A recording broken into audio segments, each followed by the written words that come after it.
Hello everyone, very very very good morning to each and every one of you. कैसे हैं आप लोग? I really hope you guys are doing well. और आज का session बहुत ही इंटरेस्टिंग सेशन है क्योंकि आज मैं आप लोग को देने वाली हूँ लॉ का स्कोर बूस्टर। जी हाँ। तो बहुत सारे बच्चों के ये बार बार कंप्लेंट्स आती रहती है, इश्यूज आते रहते हैं कि मैम हम लोग इतनी कोशिश कर रहे हैं, इतनी मेहनत कर रहे हैं, लेकिन ऑलरेडी हम लोग एग्जाम दे चुके हैं, लेकिन हमने ना एक चीज़ रियलाइज़ करी कि लॉ में मार्क्स ही नहीं आते। तो आज के सेशन में मैं इसी प्रॉब्लम को एड्रेस करूंगी।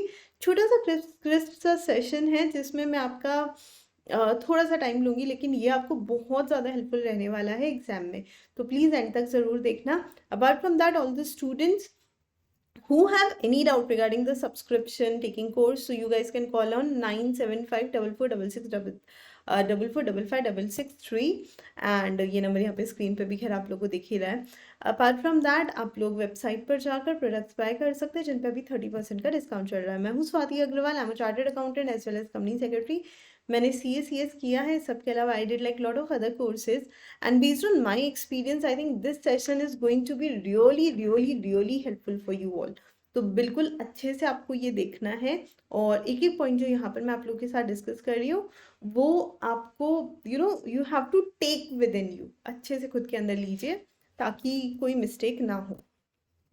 Okay, so what all are the things that we need to do.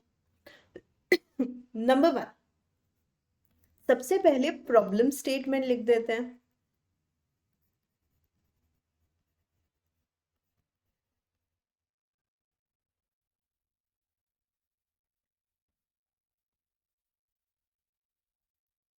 ये है हम सबका प्रॉब्लम स्टेटमेंट। हमें लॉ में कॉन्फिडेंस नहीं है, हमें लॉ में अच्छे मार्क्स नहीं मिल रहे हैं, मैम हमें डर लग रहा है कि हमें अच्छे मार्क्स नहीं मिलेंगे, एटसेट्रा एटसेट्रा एटसेट्रा। तो ये चीज को सबसे पहले हमें देखना पड़ेगा कि where are we lagging. Okay, is it my concept, my learning, my practice. Okay, with due respect to everyone who keeps on saying कि बेटा लॉ सिर्फ समझ लो, I would say 100% agreed. Law अगर समझा नहीं तो लॉ तो किया ही नहीं तुमने। You need to understand each and every aspect of law, लेकिन वो समझकर याद करना भी पड़ेगा। Law is a subject which is a combination of understanding plus learning, है ना। मैं सेक्शन समझ नहीं सकती हूँ, मतलब there is no way I can understand sections. वो एक सीक्वेंस के नंबर्स हैं यार, तो उसे तो मुझे याद ही करना पड़ेगा। अगर मोहरी बीवी वर्सेस धर्मोदास का केस है या मैकेरा वर्सेस नॉर्दर्न एश्योरेंस कंपनी का केस है, तो मुझे केस का नाम याद ही रखना पड़ेगा। I can not understand it. Minor के अगर कुछ एसेंशियल्स दे रखे हैं, कुछ एक्सेप्शंस दे रखे हैं किसी जनरल रूल के, तो that is something I need to memorise after understanding it. So what comes first is my concept. जब मैंने ये टॉपिक पढ़ा था, was I able to grab it fully, क्या मुझे पूरी तरीके से ये समझ में आया था, क्या मैंने इसके एक कॉन्सेप्ट को समझा था।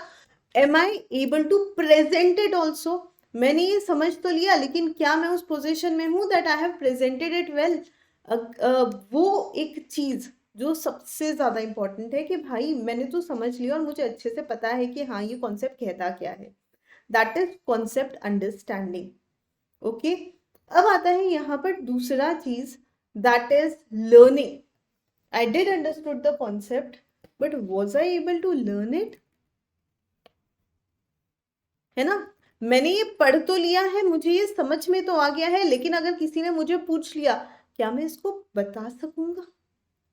सो बताने की दो चीजें, आप उसको समझा रहे हो, प्रोविजंस वेरी गुड, लेकिन अगर आपके सामने बुक नहीं है, then can you present that thing that nicely. So ये क्वेश्चन मार्क है, उस वो है लर्निंग।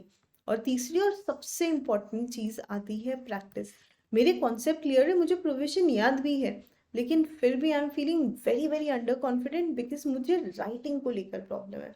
अब राइटिंग की जब बात करते हैं ना, तो बेटा उसके अंदर भी दो चीजें आती है। Okay, now again we have like two problem statements। I am very good in writing direct questions के आंसर। ओके, अगर डायरेक्ट क्वेश्चन आ जाता है मेरे को दिक्कत ही नहीं है, मुझे तो प्रोविजंस याद है। I just put it up in the notebook और कहानी खत्म। मेरा प्रॉब्लम आता है इनडायरेक्ट या फिर केस स्टडी वाले क्वेश्चंस में, मुझे वो समझ में नहीं आते हैं, है ना। अगर आपका ये प्रॉब्लम है तो ये बहुत जेन्युइन है, ये प्रैक्टिस से रिलेटेड प्रॉब्लम हो सकता है। पर आपको पता है 90% स्टूडेंट्स का प्रॉब्लम उल्टा है। 90% स्टूडेंट केस स्टडी वाले क्वेश्चंस तो बहुत अच्छे से आंसर कर लेते हैं। व्हाई? बिकॉज क्वेश्चन के अंदर हिंट्स मिल जाते हैं, आपको फैक्ट्स मिल जाते हैं, आपको एक्ट की डिटेल्स मिल जाती है, and all you need to just put up your knowledge.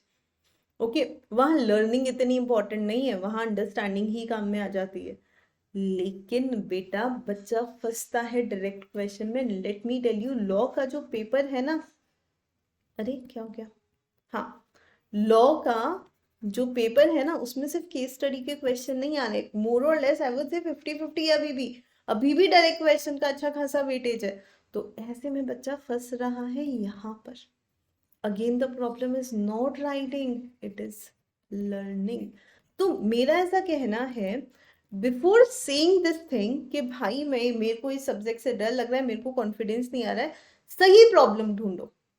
Is it the concept? अगर आप कहते हो नहीं मैम मैं तो किसी को बुक खुली है तो पूरा समझा सकता हूँ वापस, तो कॉन्सेप्ट नहीं है प्रॉब्लम। Is it learning? तो बेटा वहाँ प्रैक्टिस कुछ हेल्प नहीं करेगी, वहाँ तुम्हें लर्न करना पड़ेगा। लर्निंग का टेक्निक मैंने कई बार बताया, you read a page, you close the book and you right it बिना देखे। पूरा पेज ना लिखो बट जो पॉइंट्स है वो तो लिख ही लो, क्योंकि अंदर तो तुम्हारा कॉन्सेप्ट तुम अपनी लैंग्वेज में बना दोगे। पॉइंट्स तुम्हें like features of the company, slap याद होना चाहिए, separate legal entity, limited liability, artificial legal person, perpetual succession याद होना चाहिए। ओके, माइनर्स के अगर एसेंशियल आ रहे हैं तो वो सारे 8 पॉइंट्स तुमको याद होने चाहिए। तो this is learning, this is not understanding, not a practice, ये ध्यान रखो। So if my problem is learning, I need to sit back and learn topics, मुझे करना पड़ेगा, ऑप्शन नहीं है बेटा। ओके, लेकिन मैम ऐसा नहीं है, मुझे प्रोविजंस याद है, मैंने पढ़े हैं, मुझे 4 बार पढ़ने के बाद चीज़ें याद हो जाती है, आई कैन रिकॉल थिंग्स। और अंदर का तो मैं अपनी लैंग्वेज में लिख ही लेता हूँ, रही बात पॉइंट्स की, वो मोर और लेस मुझे सारे याद है। गुड, तो फिर आओ यहाँ पर, आपका प्रॉब्लम है इंडायरेक्ट केस स्टडी और ये सॉल्व होगा प्रैक्टिस से। अब ये प्रैक्टिस मुझे कहाँ से करनी है? You have your study material, PYQ, RTP, MTP, ये 4 रिसोर्सेज हैं जो ICAI ने ही हमें दे रखे हैं। ओके, मेरा क्वेश्चन बैंक ऑलरेडी मैं अपलोड कर चुकी हूँ, शेयर कर चुकी हूँ टेलीग्राम ग्रुप पे, जहाँ से आप लोग डेफिनेटली ये चीज़ें निकाल कर सकते हो प्रैक्टिस। और नहीं तो ICAI के रिसोर्सेज ICAI की वेबसाइट पे तो तुम्हारे पास फुल्ली अवेलेबल है। तो just take the utmost advantage of it, no. मतलब तुम्हें करना क्या है, तुम्हें यही तो करना है कि ICAI ने रिसोर्सेज दिए हुए, हम उसको यूज कर लेते हैं।